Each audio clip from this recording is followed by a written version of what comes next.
The Buddha's Enlightenment. What did he realize? Vertical bar part 2. The surprise of all humanity. When there is this, that is. With the arising of this, that arises. When this is not, neither is that. With the cessation of this, that ceases. This is the law of universal nature.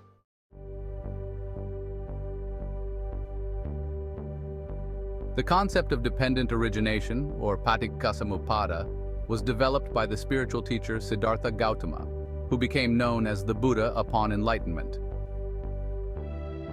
The Buddha used this concept to explain a causal relationship between worldly experiences and the suffering or dukkha of people through everyday life phenomena. The Buddha's straightforward teaching was in stark contrast to the practices of society in India at the time, where people worshipped sacred objects, supernatural beings, and performed rites and rituals based on superstitious beliefs. Buddha's teachings did not contain the mystical or concern themselves with metaphysical issues, although he stretched the meanings that people already knew to create new meanings. Others superimposed esoteric teachings after his death. However, the presence of the esoteric is part of the poetry of teachings that assists in conveying meaning within the paradigm of human consciousness at the time.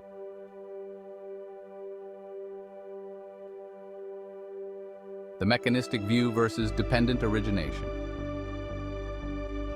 The Buddha's revelations came at a time when his contemporaries were influenced by astronomy, where the universe was seen and explained as a linear and regular entity, with consciousness separated from the universe and the universe separated from consciousness. This mechanistic view of the world was expounded upon by Descartes, Newton, Weber, and later Frederick Taylor in the management arena, with influence lasting well into the 20th century. Since the end of the European Renaissance, the metaphor of science has been that of the machine, with the universe being described as grand clockwork, where the planets spin around the sun in a predictable fashion described by the precision of mathematics. Science reduced everything to the smallest part in the belief that if one understood the parts, one would understand the whole system. Reductionism is the standard of science. This thinking still prevails through the means of how we live and organize ourselves, where organizational charts, job descriptions, policies, strategies, budgets, and operational plans are utilized as a means to control the organization and environment like a machine. This has been adequate where a stable equilibrium exists, but this itself is only a myth. The predominating theories were observer-based, where predictable order, stability, separation from the individual, and grounded fixedness are the major characteristics. In contrast, dependent origination presented an alternative view to the world to what Descartes and company espoused. Dependent origination postulated a co-evolutionary interrelated world based on codependency, built upon dynamic cause and effect to create aggregate conditions, rather than the accepted Newtonian order of existence. Although the philosophy of dependent origination, which is considered the heart of Buddhism, can be applied widely, the Buddha restricted his application of the principles to the development of human nature and the explanation of suffering. On metaphysical matters and matters of the hereafter, he was silent. Thus, the concepts are very vague for application in other domains. Nevertheless, the concept of dependent origination can be closely aligned with many aspects of quantum mechanics, systems, and chaos theory, Darwinian natural selection extrapolated to a cosmic scale, Dawkins' views about evolutionary biology, the Gaia hypothesis, and cognitive science.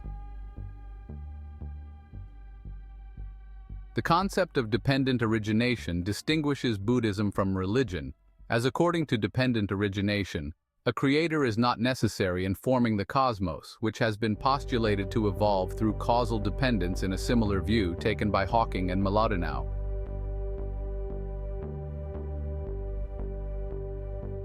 Chapter 1. The Doctrine of Dependent Origination. The general principle of dependent origination concerns the fundamental structure of nature and how the elements within it interrelate. The doctrine of dependent origination looks upon the universe as a continuous succession of action, reaction, and effect within a state of dynamic flux and transformation. Max Brown postulated that the occurrence of entity A relies upon the occurrence of entity B, that is, B is the cause of A. This implies antecedents where causes must precede or at least simultaneously exist for something else to exist. These phenomena must be spatially connected by a chain of immediate things in conduit. However, this is abandoned by dependent origination, where mutual arising with entities codepending upon each other for existence. Dependent origination is not a sequential linear process. It is a cycle with no beginning and no end.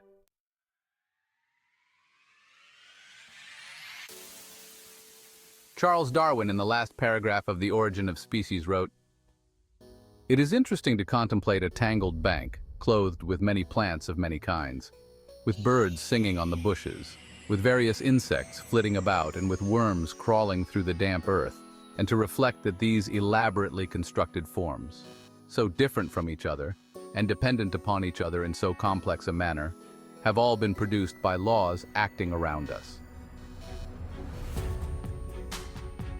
This gives us a perspective of his sense of wonderment about the complexity and interrelationships within the biological system of life and evolution that the concept of dependent origination postulates. Thus, only through interrelatedness can we see meaning: paper without a tree without soil, soil without water, water without clouds, clouds without an atmosphere without oceans. This, according to Winnicott, is also relevant to human relationships, the family and the outside world.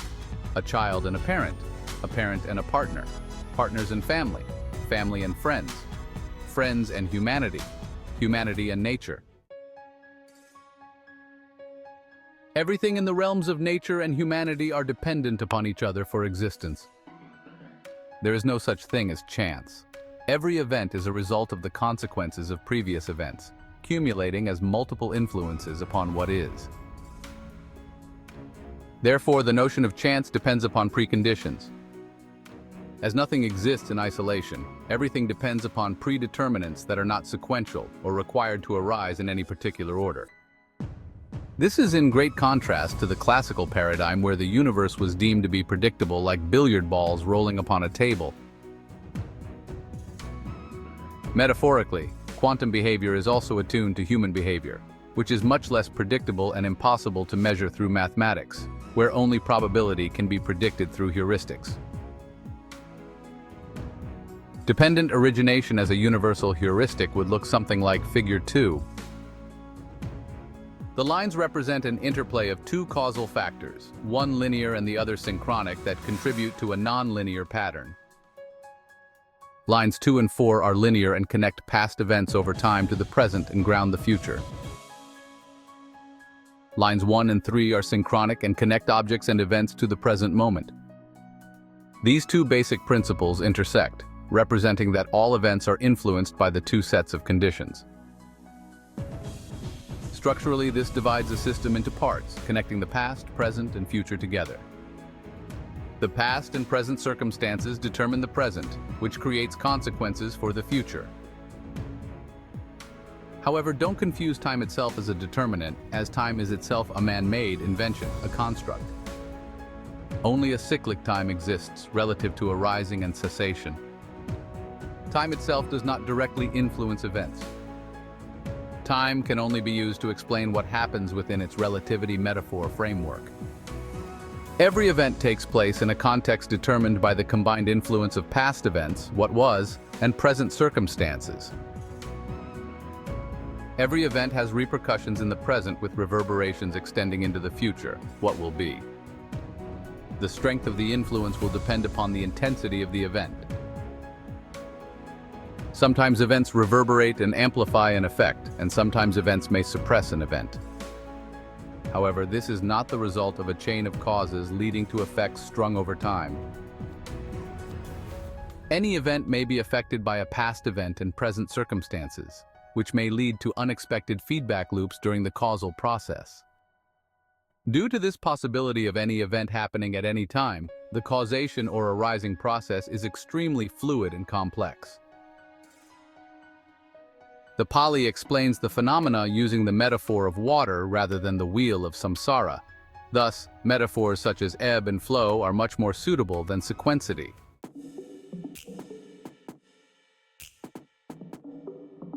Critical to the continuity of the processes of dependent origination is feedback. Feedback is one of the energies, along with momentum, that enable the system to operate continuously as a self-organizing system. To understand how particular feedback occurs is to understand the manifestations of dependent origination. It is this feedback which defines interdependency. However, this understanding may be beyond our cognitive abilities and is thus one of the challenges for mankind to overcome in the future. Closed feedback loops are responsible for the linearity of the system, and open feedback loops are responsible for the non-linearity of the system. Closed feedback loops influence quantitative rates within a system, such as a thermostat regulating temperature in a room. Open feedback systems are more dynamic and allow for changes in the state of a system, like the change in direction of wind within a weather system that brings a change in the state of weather. Simple closed-loop feedback systems can be responsible for counterintuitive behavior.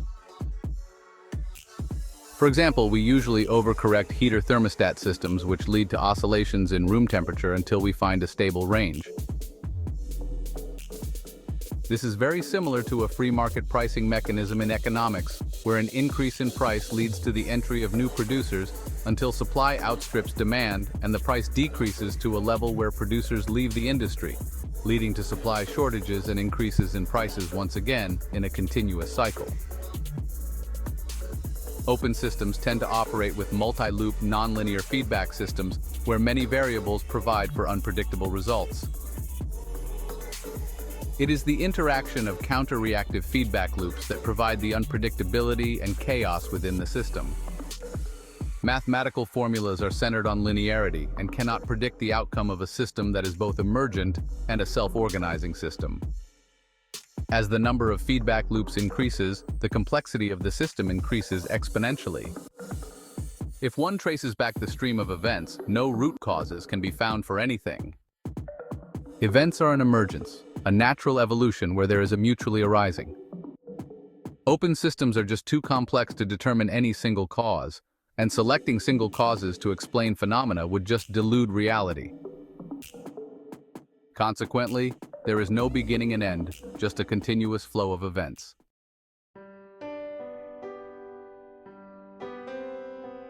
The doctrine of dependent origination applies to all things, and subsequently all things are influenced by cause and effect.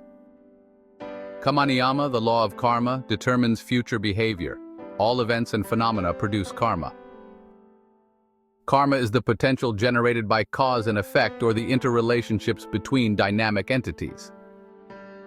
Karma can have a positive or negative consequence upon the future. Karma, being a potential, is what keeps the universe transient across time dimensions. To some degree, karma actually provides the substance to time, as without karma there would be no change in the universe and thus no time. Karma is regularly mistaken for something psychic that acts upon the soul, more attuned to the romantic narrative of a humanized religious version of Buddhism or the mythology of reincarnation based on past deeds done upon the earth. Other misinterpretations describe karma as a form of fate.